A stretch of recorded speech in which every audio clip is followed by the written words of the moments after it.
Brought to you this evening by Wheels Up, not one but two Sky Camps. It's good field position after a missed field goal. Start on your own 44-yard line. When you have a close game like this, Dan, 9-9, and the defensive battle, it becomes a field position game. Well, punting, covering punts. Been a big night for the kickers. Taylor Bertolet, 3 field goals. He made one from 53 and 52, missed a 54-yarder. Left. Okay. San Antonio takes over at their own 44-yard line. So good field position here to start this drive. As Trey Williams picks up a couple. Been tough for both sides. Kind of a slog just to get the run game going against these two defenses. It is. The front sevens on both defenses are busy. The corners are saying, hey, how about us? Let us play a little bit. Throw the ball outside of these wide receivers so we can mix it up a little bit. Hey, lock.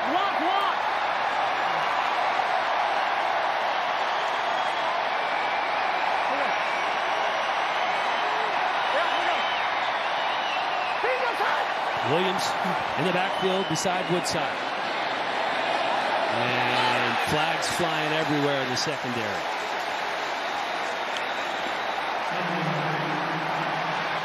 DeMarcus Ayers, his slot receiver, was who he was looking for.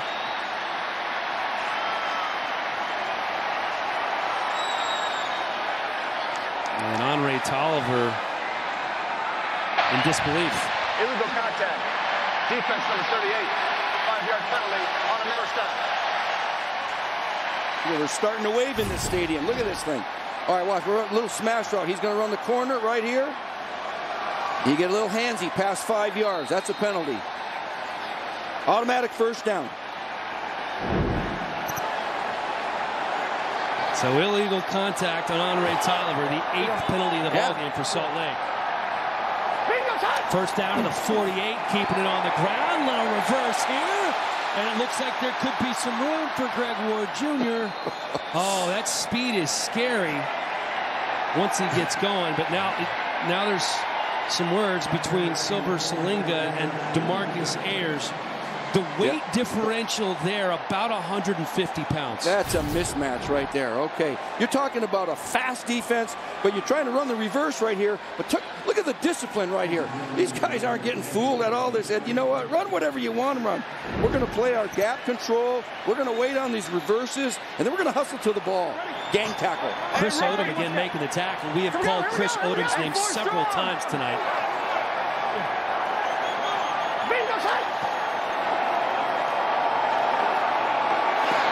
Yeah, Woodside with plenty of time, and he was not able to connect with Mikhail McKay. They were obviously not on the same page there as the pressure was coming.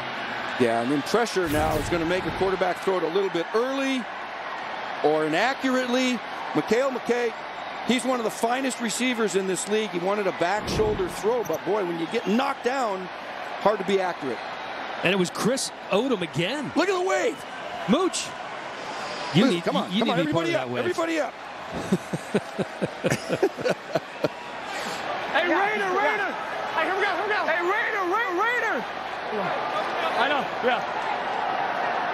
Bingo, touch. This 2 is 7 on third down conversions. 3rd and 10 here for Woodside. Stepping up in the pocket. He decides to dump it off. Has a man wide open. It's Mikhail McKay inside the 30. First down, San Antonio. That's a nice job by Logan Woodside when he escapes the pocket. Offense number 67. 10 yards from the previous spot. Repeat third down. Oh, for naught. Center Brian Folkerts called for holding. Right here, let's see. Is he holding anybody? There, on the double. Okay. Maybe just outside the shoulder pads. Yeah, well, you know what? That was a good play by the quarterback anyway. He left the pocket, he escaped, he remained a passer, attacked the line of scrimmage, eyes upfield, and he found his best receiver wide open. Well done. Yeah. See if he can do it again on 3rd and 20. Climb. Hey, get the check down. Here we go. Bingo, touch. Down goes Woodside. Another sack from the Stallions defense. Tenny Palapoy and Salinga again. Wow, those guys are scary, man. What a tag team duo these dudes are. I was a quarterback. I had flu-like symptoms. That is a scary front. Both a couple of former Utes. Here they come. They got a little TT stunt on the inside, and it's like, whoa. Meet at the quarterback. That's the 5th sack of the game for the Salt Lake defense. You know what? I think the guy said, you know, enough of Carter Schultz getting all the sacks. Yeah. We need to get a couple. There's Zima punting again to Mobley.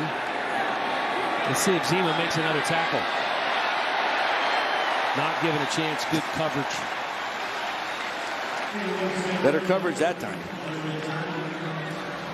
2019 NFL Draft. You can find out where this year's top prospects are going to land live from Nashville. How fun is that going to be? The 2019 NFL Draft, April 25th on NFL Network, ESPN, and ABC, live from the Music City. Get ready.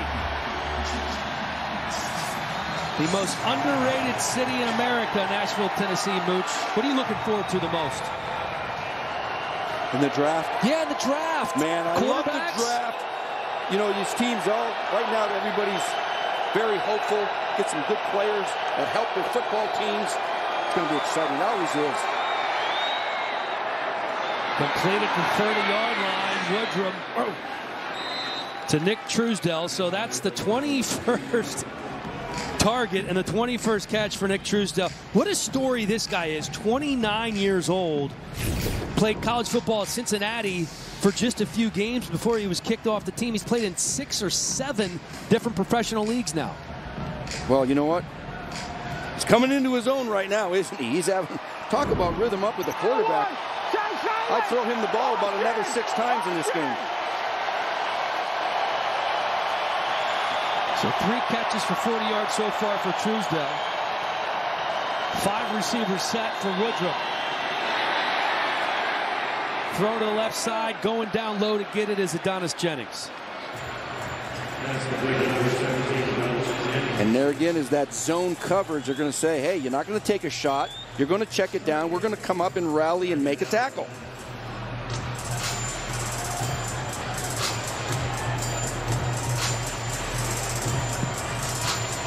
So 2nd and 5 now for Salt Lake as the 3rd quarter is winding down. Woodrum 17 of 23 for just under 150 yards so far. Going to keep it on the ground. And Wanyo not going anywhere. Tyrone Holmes had the legs wrapped up. Talked earlier about Nick Truesdell. Just a fantastic story. Tim Lopano says this kid absolutely has NFL talent. Should be on an NFL roster next year. I was informed by our crack staff in the truck that he was actually targeted, Mooch, once in this game, didn't make the catch, so he's not 100% this year. So he's only 21 of 22. All right, keep throwing him the ball. He used to be a wide receiver. 3rd and 3 here for Salt Lake City. They pick up the first down. Oh! Ball's on the ground. Wanyo is popped. My goodness. Unable to hold on to the ball. We talked about how the turnovers plagued them the last 2 weeks. 9 turnovers for Salt Lake City. It's going to go in the books as a drop, but they have not been able to hold on to the ball at all. Deron Smith. Here's another look. He dropped it before the hit.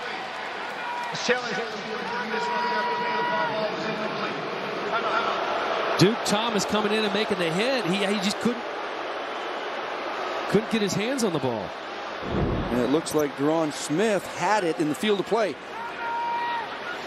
But he didn't make the catch. Or did he? Here's a look at Wanyo, who he's been having trouble tonight with hanging on to that thing.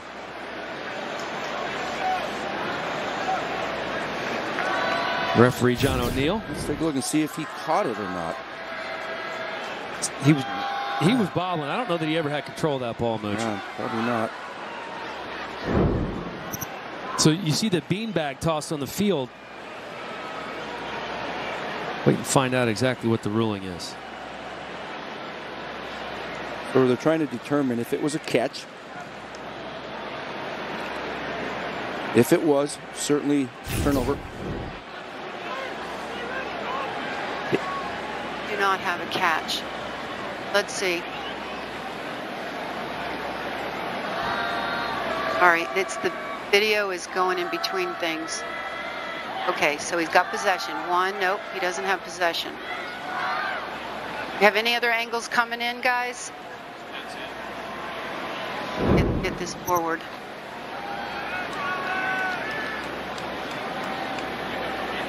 Anything angle. Right, I need the catch right before. Okay, he's bringing it in. 1, 2. No. Okay, what have we got? Doesn't have it because we saw that. We have an incomplete forward pass because he doesn't possess the ball.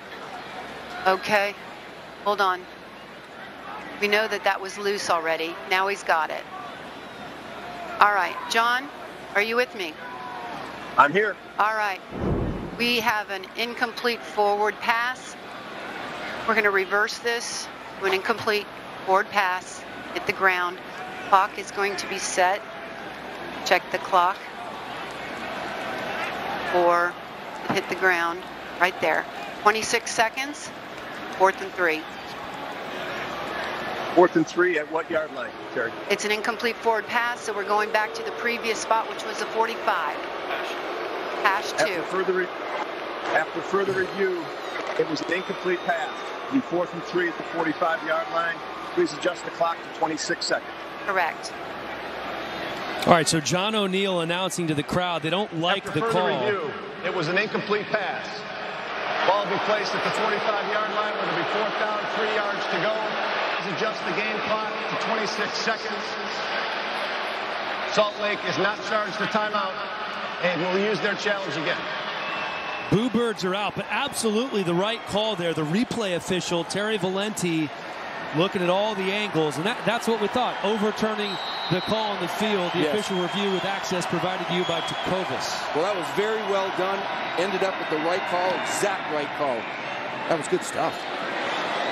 Fair catch called for at the 10-yard line. That's where San Antonio will take over.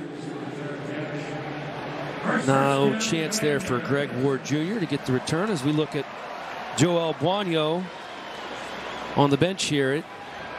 Talked earlier, just tough sledding for both offenses to get anything going because these defenses have been absolute ball hawks. Yeah, and this is not where you want to start a drive against this real good defense on your own 10-yard line. They've had 3 possessions already in this half. Punt, punt, and punt.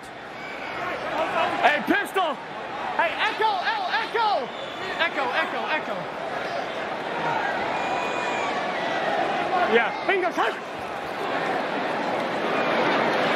Keeping it on the ground here is Aaron Green with a nice cutback going for 8 yards. That was very good because it started to the left, nothing going on over there, and this thing bounces out all the way on the outside. Kind of an improvised for that running back. That's the end of the third quarter. Third quarter in the books. Still tied at 9. A lot of work to do here for the San Antonio offense. Have to drive the length of the field to get into the end zone.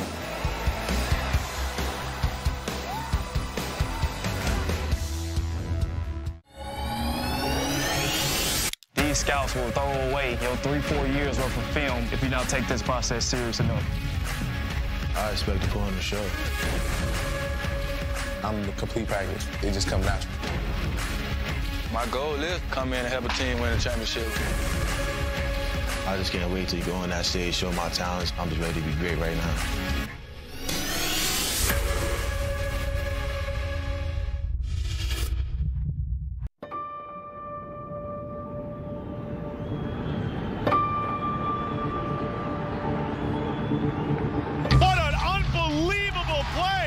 Goodness, this one had a little bit of everything. It's a great day. We got football, baby. I got you on this one. It's a pleasure, man. I like that. He makes big plays. plays. What this guy brings is hope. What does he need to do to win it? That's priceless. You can't get that from a lot of people. Ready? I'm ready to go. He was a can't-miss football player. I'm coming hard. The guy has been able to do it all. Touchdown! Can we talk football? The NFL draft is officially open. Which team gets it right tonight? Bang! What a catch! It is all on the line. The Patriots have won their 6th Super Bowl title.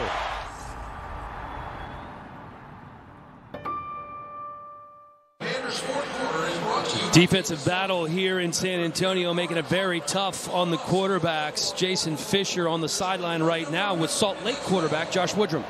Josh, a defensive battle so far. You guys tied in this game, headed into the 4th quarter, but you've yet to find the end zone. What do you need to do to get 6? Oh, we just got to execute. You know, we got down there in the red zone. I threw that bonehead pick, and you know, when we get down there, we just got to take advantage of it. All right, what's your message to all your guys, to the offense? 1 quarter left to play. This is a tough place to play, over 30,000 fans here. I mean, we win the quarter, we win the game. I mean, it's 9-9. We get 3 points, win by 3. It doesn't matter how we win. We just got to find a way to get up on them. All right, well, good luck in the 4th. Hopefully I'll talk to you at the end of the game. Thanks, appreciate it. All right. You know, there's a reason that Tim Lupano told us he would make a coach one day. It's because he sounds like a coach already, right? Win the quarter, win the game. Yeah, smart guy, and he's a cerebral quarterback. Echo, echo, echo, echo, echo, echo. Bingo, touch. Keeping it on the ground on 2nd and 2, and flags flying as San Antonio and Aaron Green pick up the first. Holding. Offense number 61. 10 yards from the previous spot. Repeat second down. That's hard enough to. Fred Lewin, the right guard, call for the penalty. Hard to run first downs on this defense, and then to get a hold. Now you're backed up on your own 9-yard line.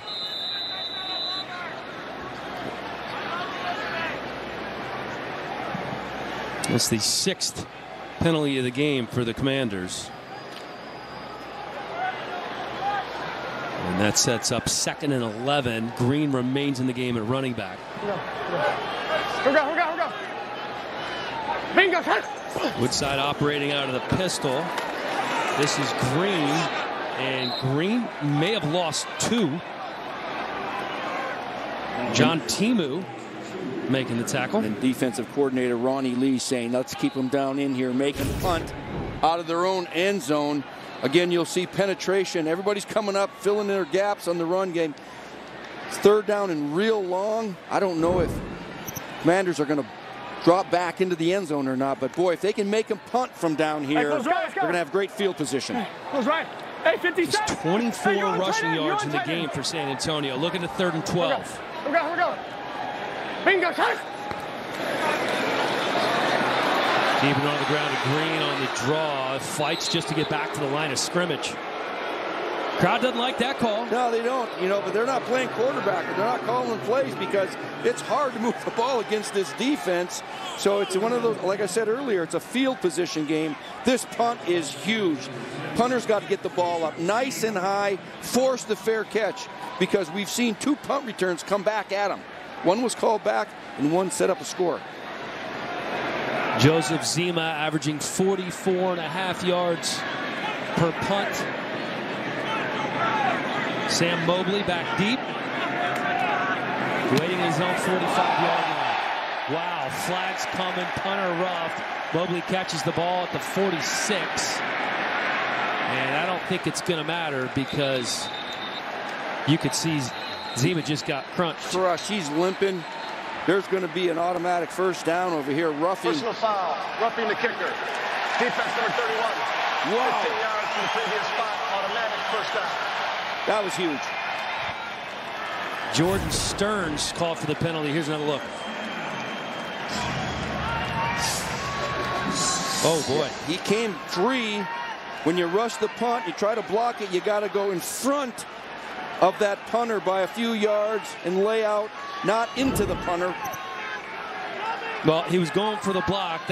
He's lucky that Zima wasn't hurt on that play because that's very dangerous. And Zima, he had 2 tackles already, and he got crushed on that one. He's having a busy night. A little cryotherapy maybe needed for Zima after this game, Mooch. Yeah, I'd be crying all right.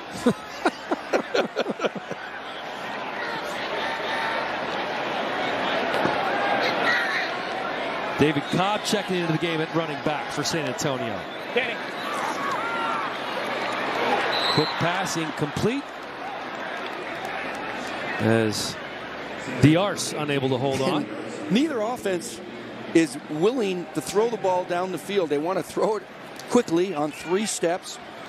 But Will Davis broke that up, man. He drove on the ball. He almost intercepted it for a pick 6. They got to take a shot down the field and back these guys up. Attack right. Check down, check down. Hey, wide off. Hey, you're out there. Go.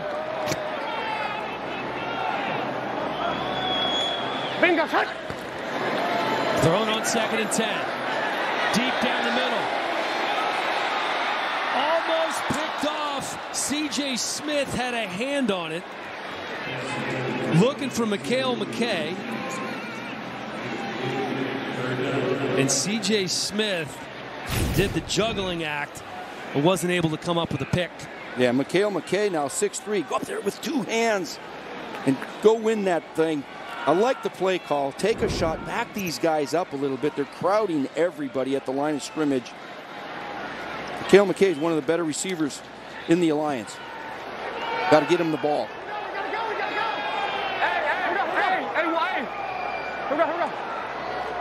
Bingo, touch.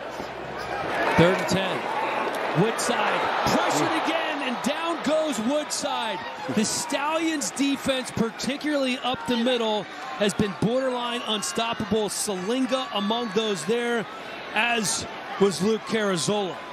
Yeah, the whole pocket's just collapsing. It looks like Logan Woodside's holding his shoulder or his left arm. Here they come. You got a double TE stunt and meet at the quarterback. 3 guys get the sack. I don't even know who got the sack. All 3 of them were there. Well, this is a scary defensive front. Here they go, punting near their end zone again. Carazola and Salinga going to get credited with the sack, but if they weren't there, Chris Odom would have had it. Great penetration there by the Salt Lake defense. Return ball. Oh. Fielded at the 31-yard line by Mobley. Mobley takes it out back to the 45. We are still knotted at 9. Under 12 minutes to go here at the Alamo Dome in San Antonio. Can Salt Lake get its first win on the road this season? My patio is begging for a new chair. And what my patio wants, my patio gets. For less. Like that. And that. I found the perfect patio chair at the perfect price. Here, at home, where you'll find the biggest selection of styles at the best prices. So here's the deal. Somewhere along the way, Western boots got too expensive. And the styles? Well, Tecovas fixed that. We make handcrafted, high-quality Western boots from the finest materials for a fair price.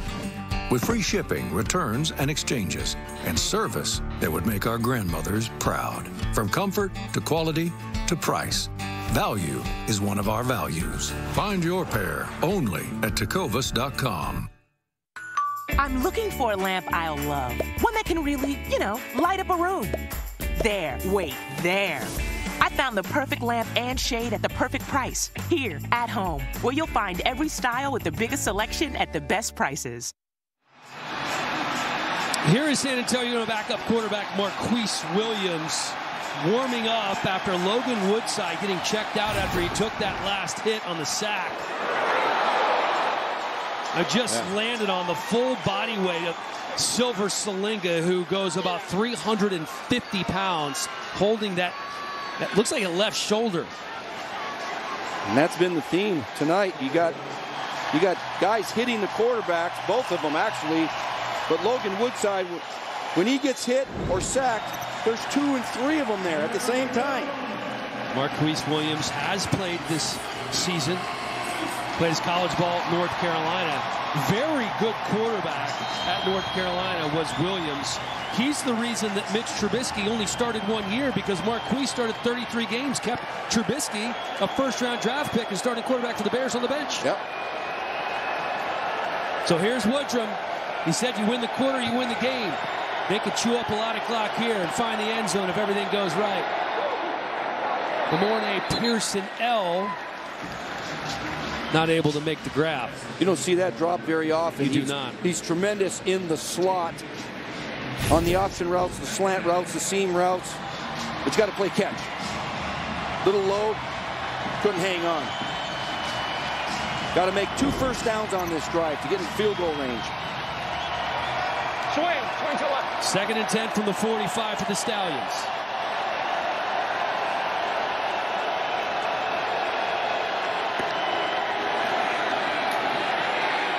Woodrum, good coverage by San Antonio. Duke Thomas was there right as the ball arrived.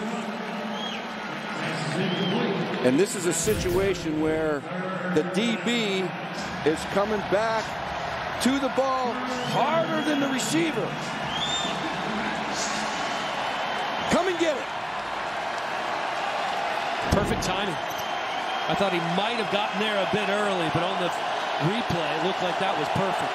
3rd down conversion. Salt Lake has struggled, just 2 of 8. 3rd and 10 for Woodrum. Tries to squeeze it in there to Truesdell, but we have a flag down.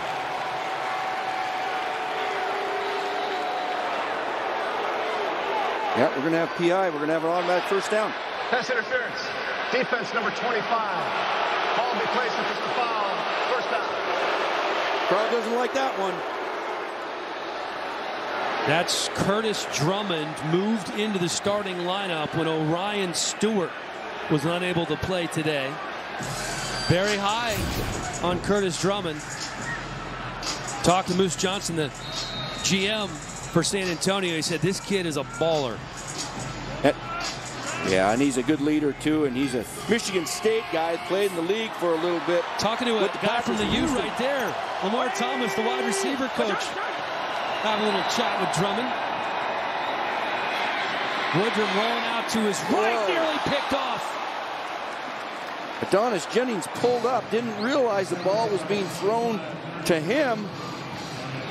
Woodrum says, come on, keep coming, keep coming. It was Drummond who had a shot at it. Yeah, coming all the way across right here. And that's who he wanted in that window. And he pulled up.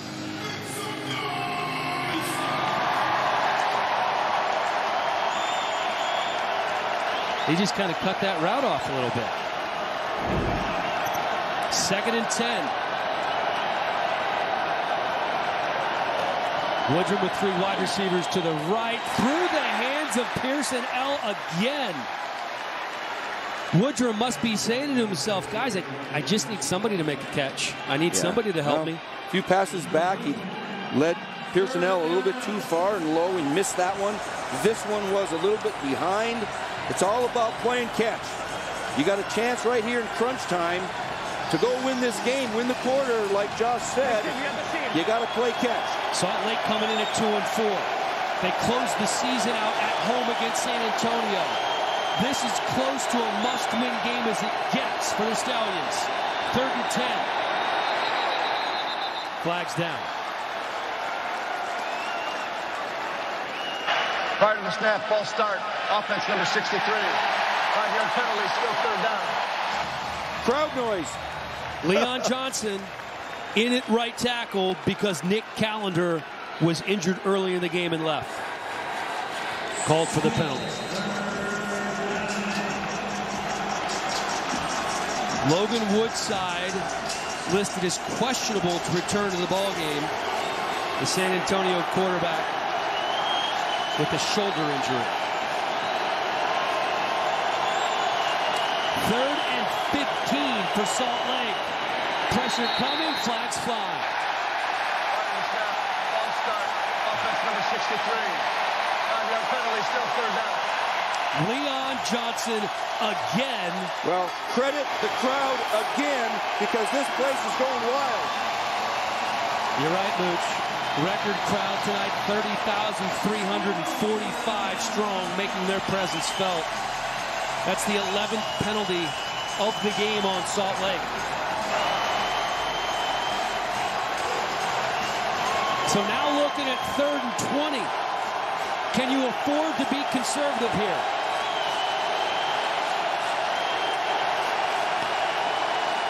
Pressure coming. him. Woodrum taken down right away. Ball's loose. Recovered by the Stallions, but you could see that coming right away off the edge. J-Rone Elliott coming into the game with 5.5 sacks, second in the Alliance. Wow. Well, if you like old school football, this is it, because you've got defense galore. You got the crowd into the game, and the defense has taken this game over. And now look where they're punting from.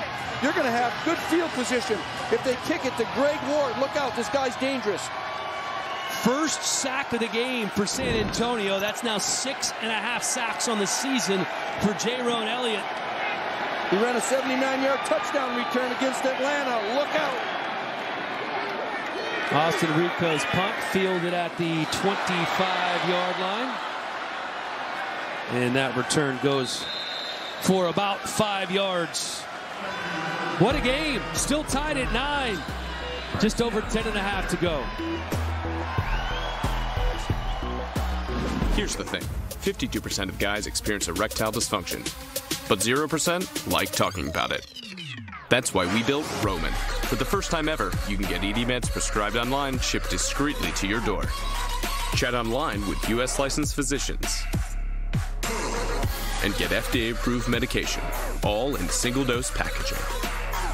No more waiting rooms, awkward talks, or lines at the pharmacy. Get started with your free online visit at GetRoman.com/TV.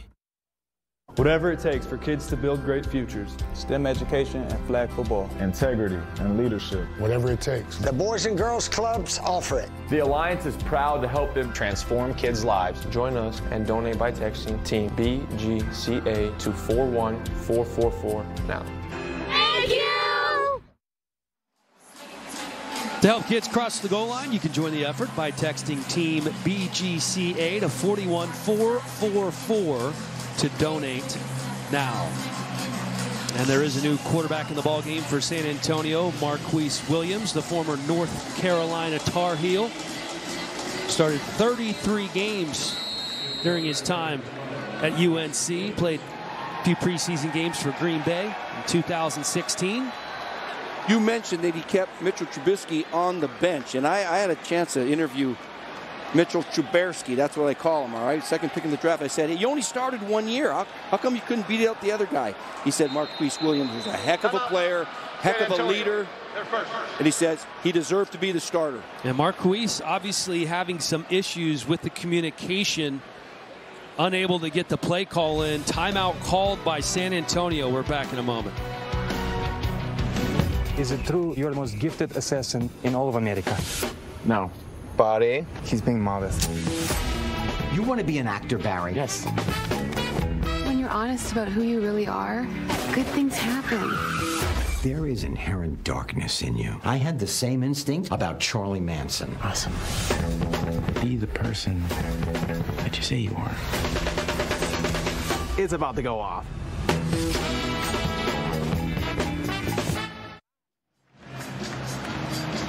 Back at the Alamo Dome, that's Logan Woodside. Suffered a shoulder injury on the last series. He has been replaced by Marquise Williams, former North Carolina Tar Heel.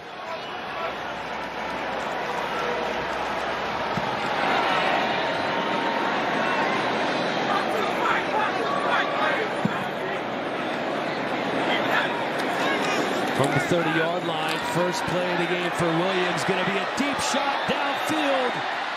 Overthrows his man, was looking for DeMarcus Ayers. I love that. I love that play call. You know, you don't expect a new quarterback to come off the sideline and just sling one against a great defense like this. But you know what?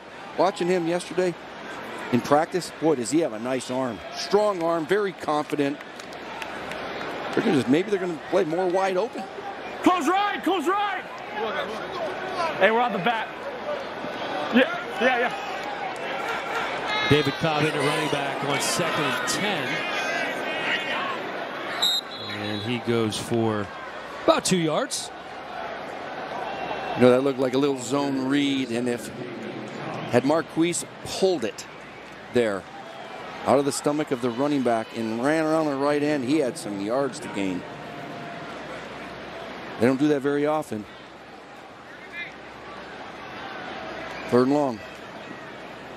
3rd and 8 to be exact. Hey, close right. Raider. Marquise Williams replacing Logan Woodside. We're now into the 10-minute mark here.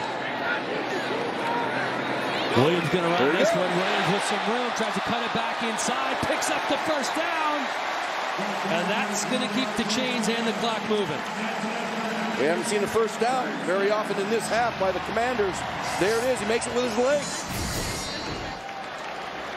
And this is a good decision. He's taking a look at it. Doesn't quite like it. Take off. Know where the sticks are? He's a big, strong guy, too. Yeah, he carried John Timu with him for a couple of extra yards. Hey, left. Hey, what? Hey, why off? Yeah.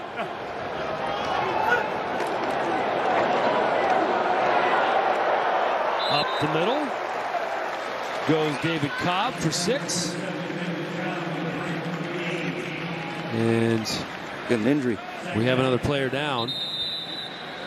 Officials timeout for an injured offensive player. Cyril Richardson grabbing that right ankle. Richardson started some games for the Bills back in 2014.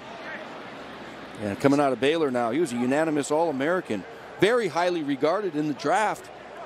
For whatever the reason, just didn't work out right for him. He really wants a chance to go back in the league. Let's hope he's okay. Marquise Williams had some big life events recently. Last week, he got married to his wife Summer in Raleigh, North Carolina, right in the middle of the season. Day before the game. He said they planned it, obviously, a long time ago, Mooch. You know, you have to do those things with weddings, as you know all too well. Beautiful young lady. Congratulations to Marquise and Summer Williams. So this is his first action as a married guy. That sounded weird.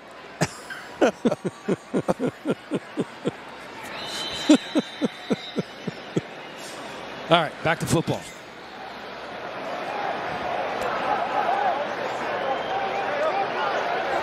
Second and 4 for Marquise.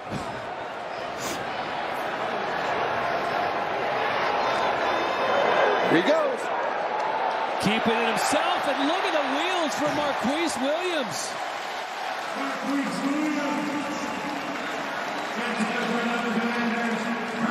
Look at this, Mooch in the stands here. It's like we're at a concert. Everybody's holding their iPhones up with the flashlights on. What is that? Is that a new thing? I don't know what that is. I don't either. Somebody hit me up on Twitter if you know if this is a normal thing. I haven't seen this at a game before, just concerts. Well, maybe there's a concert right after the game. I don't know.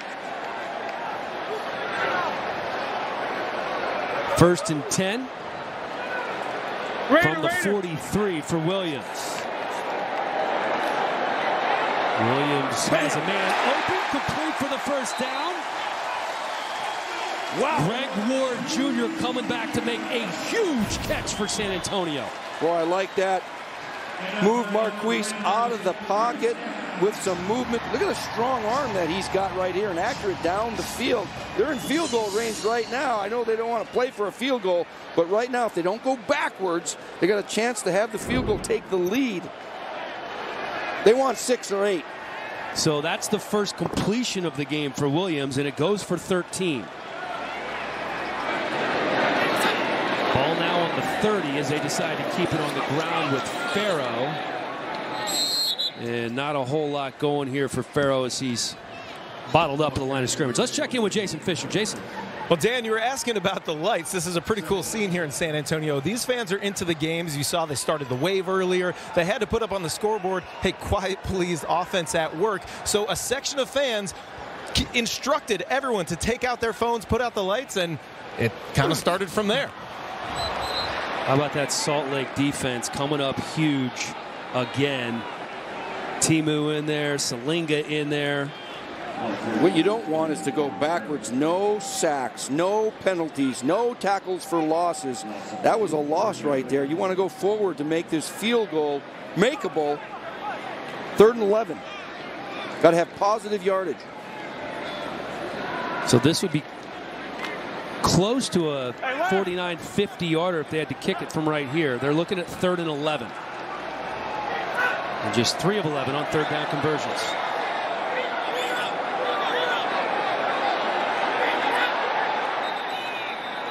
Looks like they ran out of time. Yeah.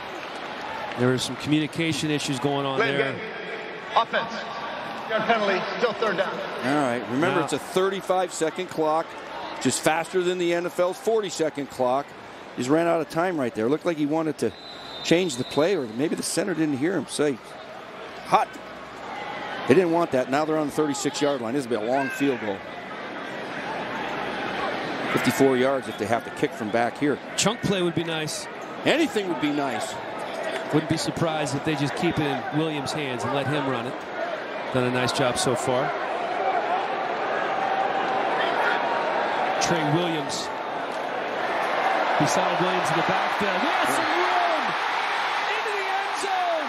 Diving in for the touchdown is Trey Williams.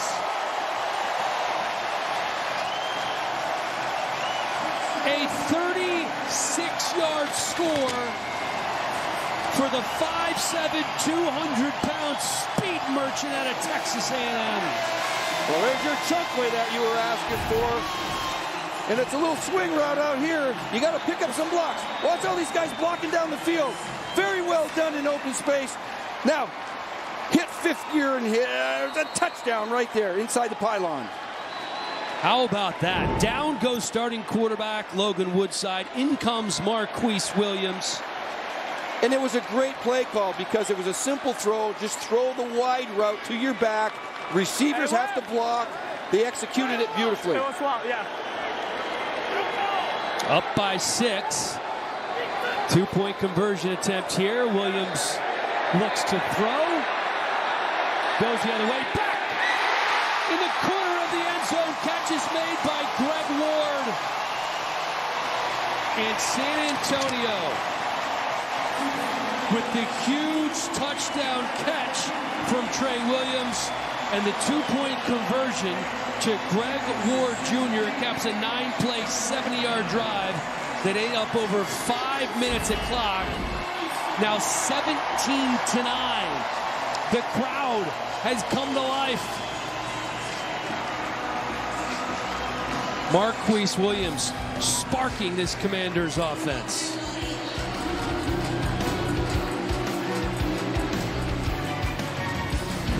Nothing comes easily. That's what happens in golf and in life. I'm very fortunate that I can lean on people, and that for me is what teamwork's all about. You can't do everything yourself. You need someone to guide you and help you make those tough decisions. That's Morgan Stanley. They're industry leaders, but the most important thing is they want to do it the right way. I'm really excited to be part of the Morgan Stanley team. I'm Justin Rose. We are Morgan Stanley.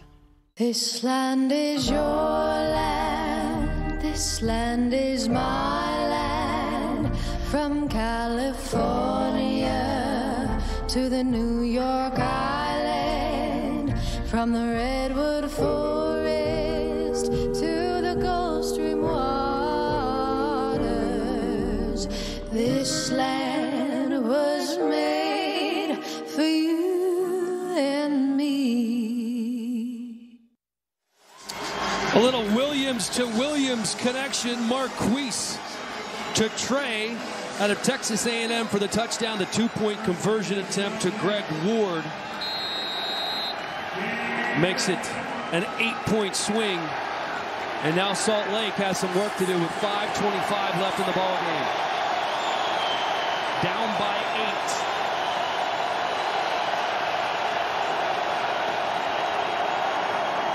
8. Woodruff. DeMornay Pearson out past the 40-yard line. It's the same play they ran earlier and were unable to connect. There it is. That looked easy. You've got this defense now that's the best in the league at sacking quarterbacks along with the Stallions and the best at taking the ball away from people. This crowd is relying on this defense to win this game for them. 4th catch of the ball game for Pearson L. Ball now on the 42. Going to keep it on the ground to Teron Ward. He loses 1. Deion Barnes, first man there. Well, the Stallions know that they're not playing for a field goal. You got to go in there and score 8. So they know what's at hand now at the end of this drive. Still have all their timeouts left, 4.5 minutes, and clock's running. Got to make a first down.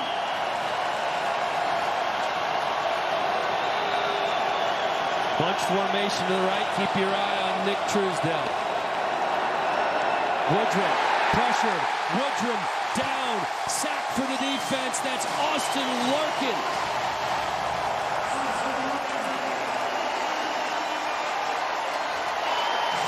Second sack of the year for Larkin. Here he comes right here, and he dips inside. He started a speed rush, and then step inside for the sack. This is what we've been talking about all day. This team will sack you, and they'll take the ball away if you're careless. 3rd and long. This is a dangerous spot to be in for Josh Woodrum.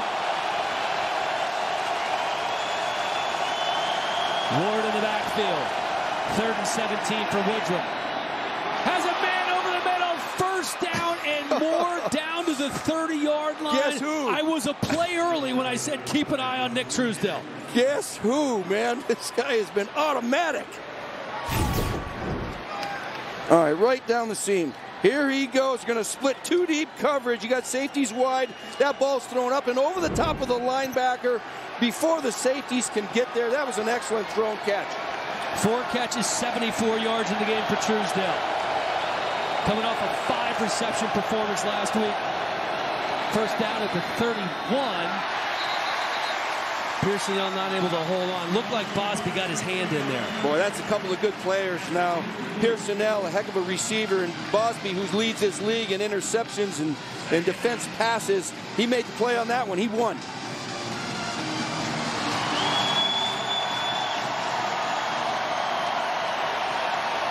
.250 to go in the ball game. Ball on the 31. 3 receivers to Woodrum's right. Woodrum. Little high. Little high. You had him in the seam here. Anthony Denham. Pass was just a little bit high. You'll see seams right here. Price running seams forward. Vertical. Shoot it in there. Get it down. Got a little scared of that linebacker. Nick Temple was in the way.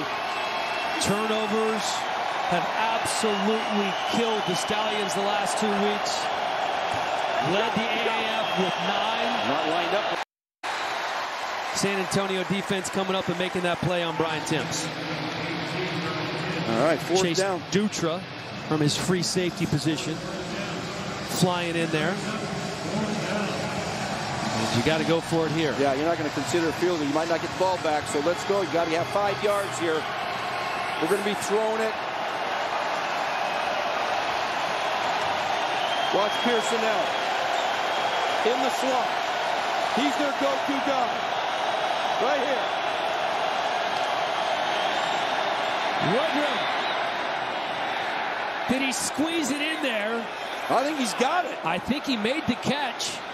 Pearsonell had to go down low to get it. And these are 2 great players battling here. Let's not be chippy here. Let's get back in the huddle. That's the 2-minute warning. They gave him a first down. That right they here. did. This is excellent. Oh, that's a tight fit. And Bosby was right on top of him. First down, right? What's that? John, your stadium mic is on. Television. I wonder if they'll challenge the spot.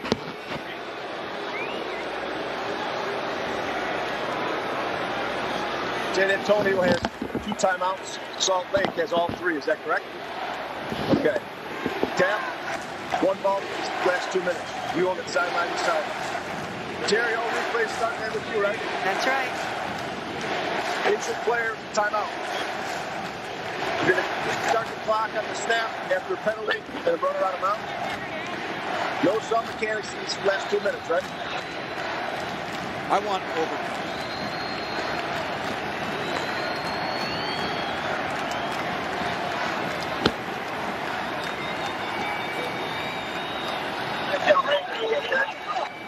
We have 2 more minutes to go. Let's work on these players. It's getting a little chippy. Let's get this. Okay? So, any questions? Finish talk, fellas. Finish talk. Go, guys. Finish talk.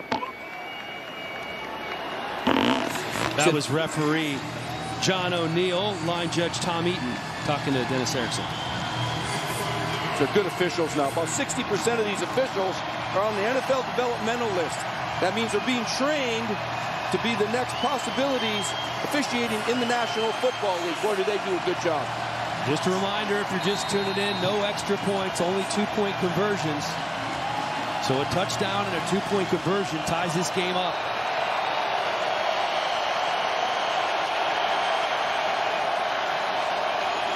Fresh set of downs on the 21. Woodrum with the pump fake. Goes to the corner of the end zone, has a man, holds onto the ball. Salt Lake touchdown. What a tremendous catch coming into the backfield. Terrell Newby, the best running back on this Stallions team. Wow. And that's what we want from our tailbacks, to be able to line up either in the slot or as a wide receiver and run that passing tree. He's on the outside right here. And this is a great throw up and down before the safety can get there and just knock him good. But this is a great catch by the tailback. Hang on to the ball. Now we're going for 2. They must have liked that matchup. It was Joel Lanning, the former quarterback turned linebacker, in coverage before the safety could come over. Obviously a monster 2-point conversion attempt here.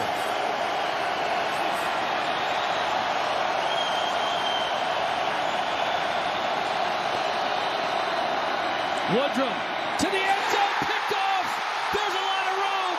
Oh my goodness, talk about a game-changing play. He could go the distance.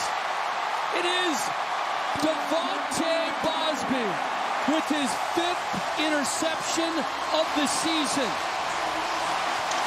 Instead of a tie ball game, he returns it for the score. Devontae Bosby coming up huge again. Wow. Leads the league in interceptions. He's not just good with his feet and his hands. He's great with his eyes because he reads the quarterback's throw. Here he goes, breaks on the ball, and it's see you later because he can scoop. So he takes it in. 2 points for the Commanders. Exactly. Returns it for 2. And he's over there by Pearsonell, trying to match him up best on best a little bit. And he won that one again. It's quite a battle. What a play by Bosby to throw a little bit behind Pearsonell with 1:54 to go in the ball game. San Antonio now up by 4.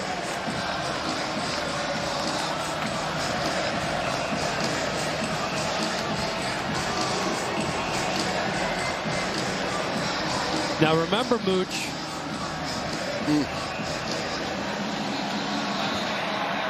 there are ways to get the ball back if you so choose. Yeah. There are no onside kicks in this game. You can go for it. Hey, run, run. So there's a lot of excitement yet to be determined. They're going to take a timeout right away. As they get the ball back here after their 2-point 30-second return. Timeout, Salt Lake. They're first. And the first thing that you got to stop them, of course. You know, keep them from making a first down. But then they got to take the timeouts quickly because they can get the ball back. 3 timeouts left for Salt Lake, 2 for San Antonio. And you got a new quarterback.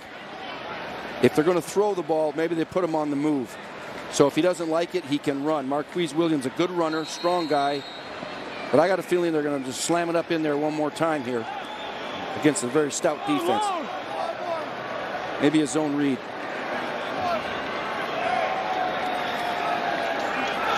Second and 6 for San Antonio. Keeping it on the ground here. Goes for 3 yards on the David Cobb run. Salt Lake. They're second. How about that TurboTax game-breaking highlight where Devontae Bosby broke free up the sidelines, and the moment he caught this, you knew he was gone. Returns the 2-point conversion for the 2-point score the other direction. His 4th interception, 5th interception of the season. Came into the game with 4, leading the Alliance. I'd fake it inside and get Marquise on the move on the outside. Maybe first down will win this thing. Pull it. 3rd and 3. Game over. And Williams holds on to it. You called it. Picks up the first down for San Antonio. San Antonio came into this game having played 4 straight on the road. They went 3-1 on that road trip. They return home here to the Alamo Dome to a record-setting crowd of over 30,000. It was a defensive struggle early on, 9-6 at halftime. And it was the defense stepping on the throat of the Stallions as they go for 2, attempting to tie up the game, only for the league's interception leader to pick it off and return it for the score. So they have to kneel down each play here and get out of here with the win. And they've got to be excited because now they go to 5-2 in first place in the Western Conference. They've got a backup quarterback who's getting some snaps. He looks like he can do this. This crowd is energized. This is the 4th win in a row. And if defense wins championships, this bunch has a chance to get there now. San Antonio came into the game #1 in the Alliance in sacks. They held Salt Lake to just 39 total rushing yards in this game. We'll have to wait and find out the injury status of Logan Woodside, who has played so well the last couple of games. But how nice is it if you're San Antonio to have the luxury of having a backup quarterback like Marquise Williams to come in and seal the deal? That's a confidence booster, too. Remember, they won 3 games in a row on the road. Now they have 2 more games right here in San Antonio in front of this crazy crowd. We had waves, and we had lights, and we had all kinds of things. They're excited for the Commanders.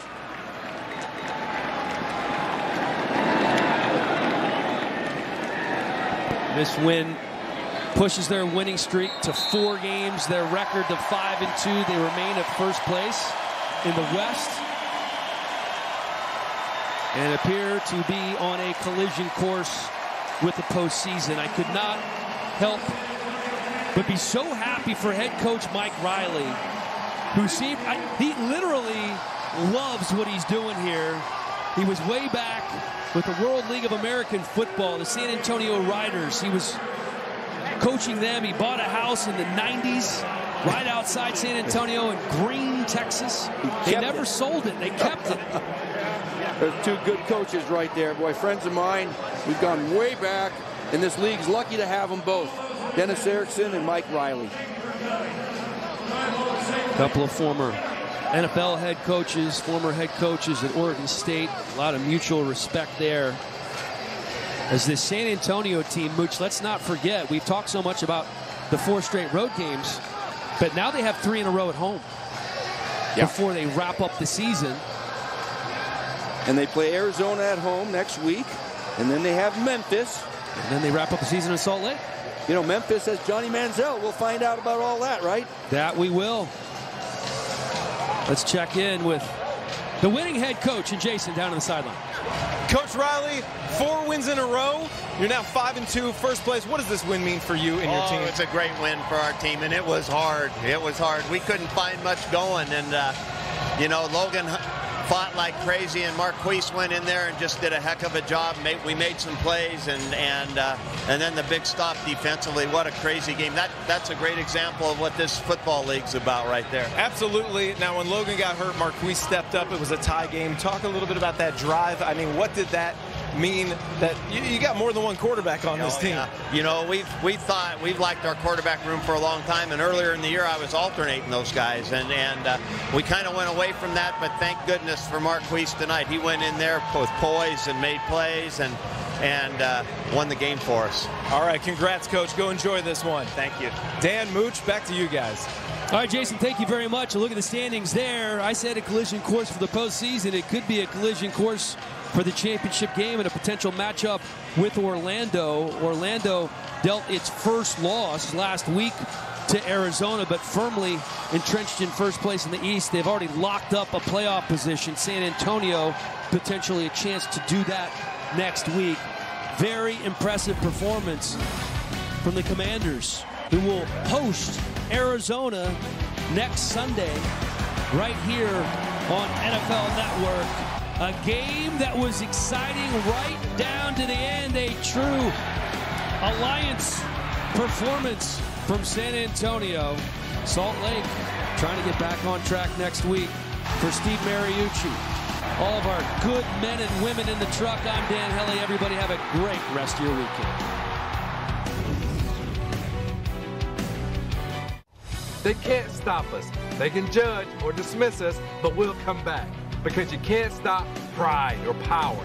You can't stop speed or spirit. You can't stop genius or passion. Or you can't stop coming together, participating, celebrating. You can't stop the players. You can't stop the places. You can't stop Sunday or Saturday. You can't stop football, and they can't stop us. The Alliance of American Football. Hey, Sticks, you playing football this year? Let me get back to you. What about you? Should I jump over anything else?